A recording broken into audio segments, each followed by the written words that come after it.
I'm Dan Whiston, and I will briefly introduce you to the three time tracking options offered by Staffcloud, followed by a short demonstration of each option. So let's have a look at our options. They are check-ins, live stamp, and work data proposals. Now, check-ins are probably the most accurate and hassle-free way to measure someone's attendance. You simply download a QR code for your event or project, display it at the event, and your employees can scan it when they get there, as well as when they leave or when they have a break.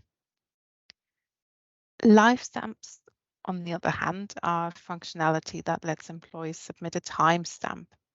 So they do this when they start or finish working, and it's optional to also submit their location or attach files, such as a photo. Work data proposals are a third option, and this is a kind of manual timesheet. So your staff members submit their hours to you, but rather than sending these through by email or WhatsApp, they submit it through Staffcloud so you can have everything in one place. So let's begin by looking at our check-ins. You see on the left, this is the planner view, and the planner is currently looking at the timestamps tab for this project. 2 people are assigned, but we see they are missing what's called live data. Now on the right, we have our Staffcloud employee app, and we can see that under my assignments, I have a job which I can submit my work times for. And I can do that by clicking on the little stamp symbol to send a timestamp, the clock symbol for proposing work times manually, or the button that says check-in for a QR code scan. Or I can click on the assignment itself and I get the same options again with slightly bigger buttons. So for the check-in, I click on the check-in button and then I click check-in again.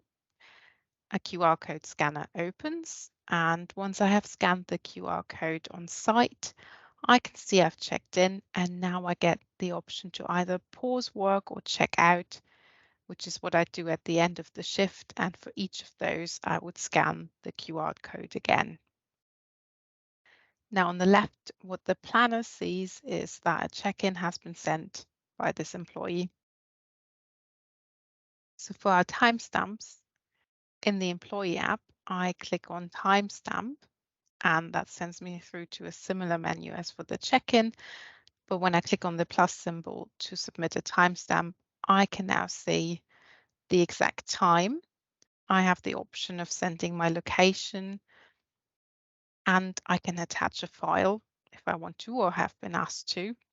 But in this case, I will just send the timestamp as it is and I can see it's been sent. I could now add another, for example, when I leave work or when I go on a break. On the left again, we see that this staff member has now sent 2 timestamps. So one was when they sent the check-in and one was the timestamp they just sent.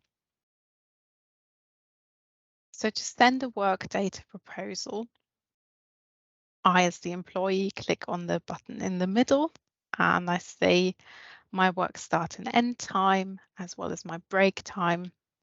I can send some notes if I like and attach some files, but if I press send as it is, I'm taken back and now have no longer have the option to send a proposal. So this is because these are designed to be submitted after a shift, much like a handwritten timesheet. So if we look at what the planner sees on the left, the answer is nothing because this work data proposal does not show up as a timestamp. So we need to switch to the work data tab instead, where we can see the proposal and we can now choose to approve or refuse it.